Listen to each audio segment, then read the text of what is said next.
Hello and welcome back to the Peak Season Podcast, where our drink always comes with a big rock. How's it going today, Tyler? That's right. Doing great. Good, man. So today we are going to dig into who is Tyler Kostich. Get into your background, maybe tell the listeners some fun stories about you and your professional career, and I'm sure I'm going to learn a little bit myself. So without further ado, let's just jump into it. So Tyler, can you tell us just a little bit about yourself? Yeah, absolutely. Again, my name's Tyler. I have a beautiful wife of 18 years and also an amazing son who is turning 12 right after Christmas. So, family of three, two dogs. And we are currently living in Illinois, just outside of St. Louis, and just moved back here. I spent the last 4 years in Michigan, and we'll talk about that here in a little bit. But other than that, just a little bit about me and my career. Spent about just under 9 years in the National Guard as a crew chief on KC, and worked as a technician, what we call the temporary technician, for a longer part of that. And then decided to go back to college because my wife was like, you need to get your education, and spent some years in academia, then totally switched careers into human resources. And most recently was more in IT and consulting. And fun fact, I quit my W-2 about, actually almost 2 months ago, and now just focusing a little bit more on our co-hosting business, and just some recruiting opportunities as well. Well, Super excited. congratulations on your freedom. I want to get more into you quitting your W-2 in a few minutes, but I got a couple follow-up questions there. So first Sure. off, I know you have two extremely cool dogs. What kind of dogs are they? Gloria and Eve. Yeah, they're both Bernedoodles. We started with Gloria. Many of you guys, again, I'm originally from the Illinois St. Louis area, so I'm a diehard St. Louis Blues hockey fan. 2019 was the best year of my life. I winning the Stanley Cup. Don't know if I'll ever see it again, especially not the way they're playing. But the song Gloria was the song that year, and that's when we got her. And then Eve is a relative dog, if you will, same breeder. Okay, cool. And so you said you were a crew chief on a KC-135. Does that mean you were flying around a lot, or were you on the ground just like maintaining it, or how does that work? So a lot of ground maintenance. Anytime we went on temporary duty, there always had to be two crew chiefs. So I did do a lot of temporary duty assignments. So got to travel the world, got to see a lot of amazing things. Probably my favorite was about a month in Iceland I got to spend. And we went over like October for an entire month. And October in Iceland is shit weather. And our goal was to refuel the planes on the Navy ships. I think we worked a total of 5 days in the whole month. So I got to explore a lot of Iceland. And again, northern Michigan and the Northern Lights are amazing, as well as I've seen them in Alaska, but nothing will compare to Iceland's Northern Lights. It's almost as if you can touch them and they're so close. Wow, Iceland is one of my bucket list places. I haven't been able to go yet, but it is on the list. Okay, cool. So you grew up in Southern Illinois, St. Louis metro area? Okay. And you go into the Air National Guard right out of high school. Yeah. Are you stationed there for the most part, and you just go on TDY from there? Okay. And while you're in the National Guard, are you going to college, or was that post military? Yeah, it was during, but not until probably like a year and a half, 2 years into military. Then I kind of decided to, go in and get my education. Cool. All right. So where did you go to college? Started out at SIU Carbondale, so Southern Illinois University Carbondale, and then transferred because I was doing the aviation maintenance program. I'm like, I already work on planes. I don't really want to do this. Some dynamics changed in my life with my grandma getting ill, and she meant the world to me. So I moved back. Moved back to our town here now, and that's when I met my wife, and ended up getting my degree in business from SIU Edwardsville, so Southern Illinois University Edwardsville. Okay. And then I obtained my master's through a local university here because I was the director of evening and graduate admissions. So I got my free MBA. So I'm like, why not? Awesome. Cool. So in your professional life, since you've gotten your MBA, you said you're doing some consulting, which is a generic term. I'm consulting you right now, I guess, right? But Yeah. what does that really mean to somebody who's never been in that world? So obviously, there's various forms of consulting, right? Mine was more specific HCM system, a human core management system called Workday, and I specialized in benefits and absence. So I had a background when I changed careers from academia to HR. I was kind of in leave of absence and disability and workers comp and all that, and then I got into benefits and then kind of went from there. So in my consulting role, I was gathering requirements for companies that were going into Workday and then configuring the Workday ecosystem for them for benefits and absence. Okay, cool. All right. So, anything else that we should know before we get into what really matters, which is your real estate history? No, let's keep going. Let's do the fun stuff. All right, cool. So, the fun stuff. So, at what point did you decide to get into real estate investing, short term rentals, and into this world? So it's very similar to you, Luke. Our timelines were pretty close. My wife actually owned a home before we were together, and she had that home. I think we sold it in 2007. Bought another home in 2008. Market crash. I listed that home on Zillow as a make me move. A funny story, my wife was out cutting the grass. Mind you, not a lot of people are looking at houses in 2008. And we Right. had only lived in it like a year. And I saw this short sale of this like huge house, right? Like I could never afford it the age that we were, in our low 20s, maybe mid 20s, 25 ish. But it was like a third of the cost. So I just threw the house up on Zillow, make me move. My wife's out cutting the grass. Some lady comes up and was like, I'm here to see your house that's for sale. My wife So, was you like, saw a house that you wanted. So, you were trying to offload the one that you were in, and yeah, you just threw it up but to my see wife if didn't know that. awesome. I love it. So she's like, yeah, I'm here to see your house that's for sale. And Kelly, my wife's like, what? So we sold it to her. Still made a profit, not a big one, very little, but I'll Yeah. take A it as a win. 2008. Yeah. And then bought that house, lived in it for a few years, got a lot of equity because now the market's back. So the story just kind of goes on and on from there. I've always realized that I've always made money from selling houses and started really, I don't remember what set it off, but, started looking at short term rentals, similar to you, started, read Avery Carl's book, started listening to podcasts, listen to, watch or read Rich Dad Poor Dad, just kind of fully went in, started researching STRs probably around 2020, 2021. Again, was more focused kind of in Kentucky area because I'm a bourbon dude. Didn't Things didn't work out there, and we had moved in 2021 to Michigan. Our family took our first trip to northern Michigan and spent a long holiday weekend up in near the Traverse City area. I just fell in love with it. And from there on out, I knew that's where I wanted to be. Saw a house for sale, put in an offer sight unseen, and the rest was history from there. Awesome. So that was 2022-ish, right? Yeah, So that was when you started operating the property that I you now own own it. as well. So that was when you started running Seven Pines Chalet, right? So what made you think, did the thought go through your mind to give it to a property manager, or did you know right away that I definitely am going to be managing this thing and it's going to be kind of a side hustle for me? No, I was definitely like full into self management. It was never really a thought for me because at the time, we lived kind of close in between Detroit and Ann Arbor. So it was only like a 4 hour drive, which I Hmm. didn't think was very far. And it's not. But yeah, again, just went in, researched as much as I could, interview or met with people and connections that self manage and kind of learn the ropes from them. And yeah, so that's what I've been doing ever since.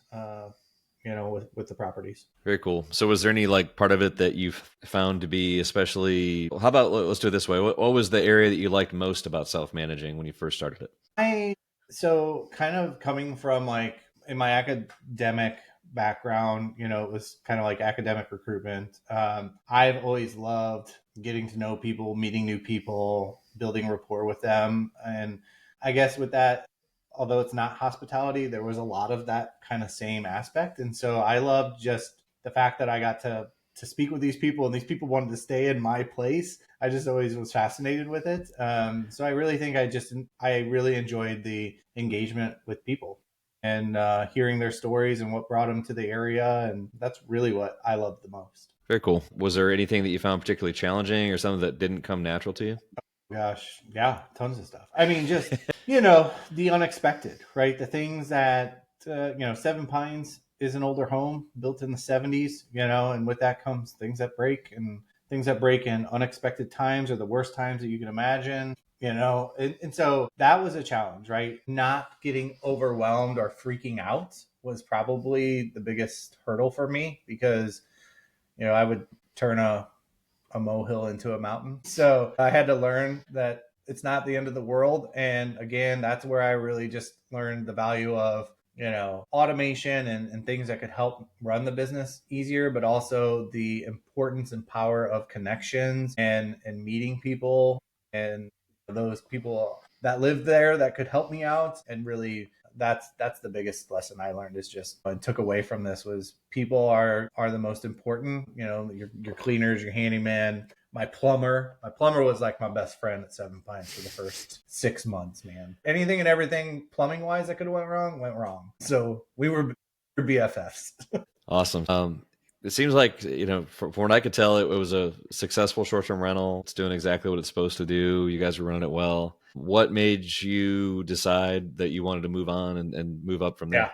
Yeah, I think listeners are probably intrigued about this, right? Because I sold it. And I think you're right. I mean, it was doing well. I knew it had opportunity to do better. But, when my wife and I first purchased Seven Pines, the goal was, honestly, it wasn't really with a full investor mindset. It was, we wanted this house and we love the location. We love that we can walk to the beach, and eventually we want to retire up here. So why not make some money, have some tax advantages, as high income earners, and, let it pay for itself. And as we spent more time up there, we realized we wanted to be on the water. And an opportunity popped up. We saw this house being built as a brand new log cabin home, and it's magically what came up on the market.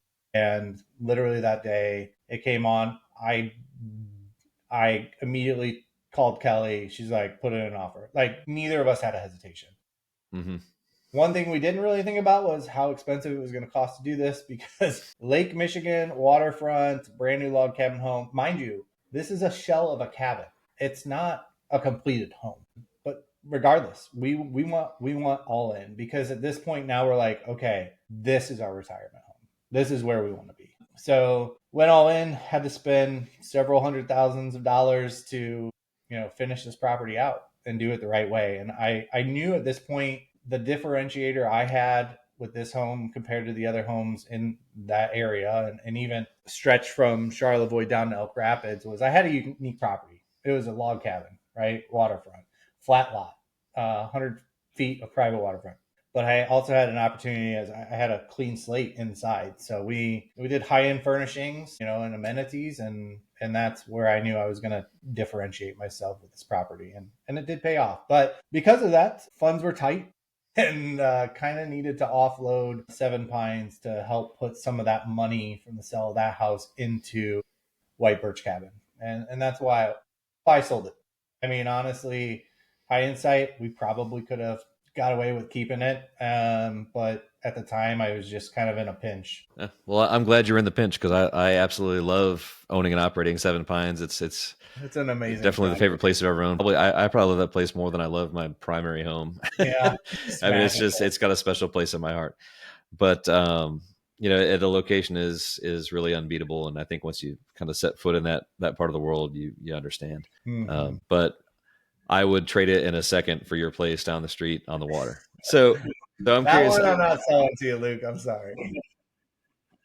I'm curious. Did you close on the property and then have to finish it, or was like a builder building it and you kind of got it under contract as they were building it?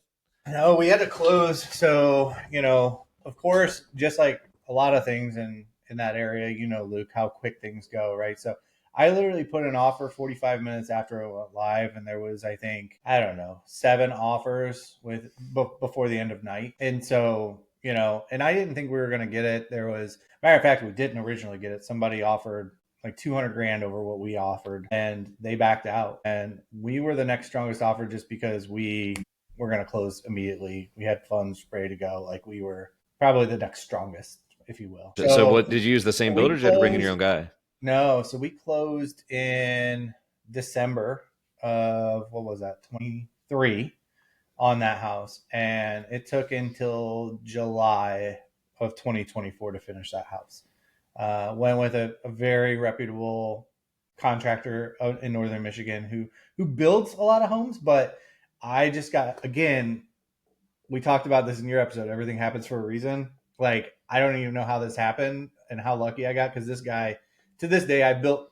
We've done now what, this is our third build, the best construction builder I've ever met. And anyways, he, winter was downtime, so they're not building homes like from ground up in northern Michigan around that time, and so he had the capacity to take us on and finish this house out. So the timing was just impeccable. That's really cool. Yeah, I never knew the exact details on how you got the place and how all that worked out, but it is really a special place. So congratulations on just on acquiring it, because those things are not easy to get up there, Right, right. and to get through the build process like that is certainly one of a kind. So yeah, that's really Thank cool. you, thank you. So how was it different to own and operate on the water versus having access, a quarter mile away? There's a lot of similarities. I'd say the biggest difference that I've personally noticed, obviously, you're probably getting more water toys. I bought kayaks, paddle boards. So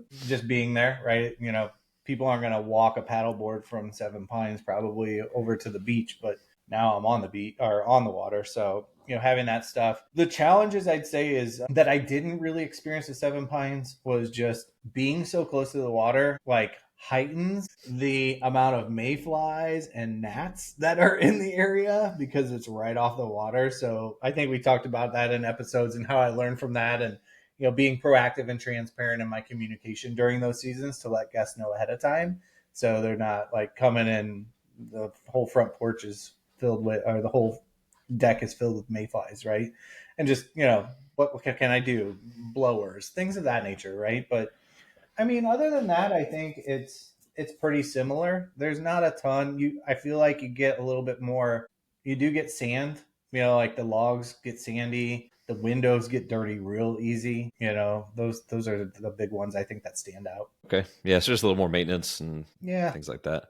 Yeah. Of course, compared to having a 1970s chalet, it's probably a break even going from new construction to that. Yeah. Cool. So what's next for Tyler? It's a great question, Luke. I mean, I think right now we're just trying to survive the build of our primary home back here in the Illinois side, which is expected to be done probably in the next 2 months. And I think then, we got a little bit ahead of ourselves there. So let's go back before okay, we get into what's next. Let's talk about you leaving your W-2 job, and I think that sort of coincided with you guys moving from Michigan back to Illinois. So can we zoom in on that a little bit? yeah, yeah, quitting my W-2. It's, first and foremost, again, blessed to be able to have that opportunity. But my best friend was diagnosed with cancer. And I mean, he's not just my best friend; he's like a brother. Young, 41 years old, multiple kids, and I was struggling with this consulting and working a lot of hours, like 75, 80 hours a week. It was like I woke up and I just went through emotion, right? And that's how I was living. And I wasn't even able to like acknowledge and talk to him like I wanted, right? Like he's my brother, Mm-hmm. not by blood, but, and it's just a big self reflection. And my wife and I were talking about it, and I'm just like, I am 100% unhappy. Um, and I don't know what I can do. And, again, just such a supportive and loving wife. She's like, quit. I'm like, are you serious? And yeah, I tried to stay on about it. I probably stayed on about another month, and then just had a project that was just real bad with a client, and just not, again, I was kind of going back down again. And at that point I was like, I gotta do it. Kind of like we said, like, eventually you gotta just freaking pull the trigger and buy a property. I just had to pull the trigger and quit. I didn't, if I didn't, I was just putting off something that inevitably was just going to make my life worse, mentally and physically. that's kind of where I was at. Quit it and had the opportunity, talking with you to do this business, and then partnered with another close friend who owns a company, and I'm going to help her out. And yeah, I mean, I can say with 100% honesty, like I'm the happiest I've ever been, because I truly wake up being grateful, and having time to just reflect on what I'm grateful for. Like I was just so in the motion of you wake up, you shower, you go to work, kids come home, you eat, probably working more, and not having that in my life anymore is the biggest blessing, that I could have. Well, congratulations. That's awesome. And kudos to you for, giving up the safe W-2 income to pursue something you're passionate about. That's Yeah, amazing. the difference is, again, like I woke up this morning at 5 a.m. and I was editing one of our podcasts, right? And I didn't, like, I just wanted to. It wasn't Didn't feel like work, right? because I had to. It's because I wanted to, And Right. same with when we get on calls and we're talking about, what do we want to do next? Like, I don't mind it. I don't care that it's 7 o'clock and we got to do a podcast or talk through a strategy. Like, it doesn't bother me because I enjoy it. This is what I'm passionate about. And I think that's my biggest thing. I just want to put my time and effort to things that bring joy to my life. And that's real estate and investing. That's, co-hosting, and my own professional development in certain ways, and being able to be in the moment with my family. That's amazing. So did your move predate moving back to did leaving your W-2 predate going back to St. Louis? Were they related, or was it just, no, No, it was Kelly's job that brought you guys back yeah, to St. Louis? that was Kelly's job that brought us back. Yeah, because I was still in consulting. So we moved back here June of, like, mid to late June. And then I quit my W-2 in September. So, Okay. yeah. Cool. Well, kudos to you. So now that we got that out of the way, what is next on the horizon? You kind of talked about some of the things you're working on. What's the next chapter look like for Tyler? Well, I'll tell you, I don't know if I have a chapter, because I think, I'm going to let things go as they go, but I can tell you my goals. My goal is to continue to put my time and effort into continuously improving this relationship with you, and, growing this co-hosting business and this podcast. And, I'm doing some recruitment on the side, which I love recruiting and talking to people. Like I said, it's just one of my things. So my goal is the money that I make from the recruiting job will be money that I take directly into my next property. Just because with building this other house, and I quit a W-2 job, I probably won't be able to get an approval for another second home short-term rental property right now. But, I have goals again, and that's kind of what's driving me in the recruiting job. Is I know the money that I have for that. My wife's already been like, why don't we put that into the next property? So she knows what makes me tick. Yeah. She knows how passionate I am about it. So she knows I'm going to do everything I can to be successful in it. So it doesn't sound like a whole lot has changed since that lady drove up when she was cutting the grass and asked to buy your house. No. That's really cool. All right. So anything else you want to talk about before we close it out and move on to the next one? No. Thanks for listening in to my story, and hopefully you found some nuggets in there that help, change your mindset or do something different. Absolutely. Well, thank you so much for sharing, Tyler. And as always, if anybody wants to follow along with what we're doing, we're at upspringvacations.com. And from there, you can check out all of our socials and our properties and all that. And if you got anything out of this, we would, as always, appreciate a 5-star review from you.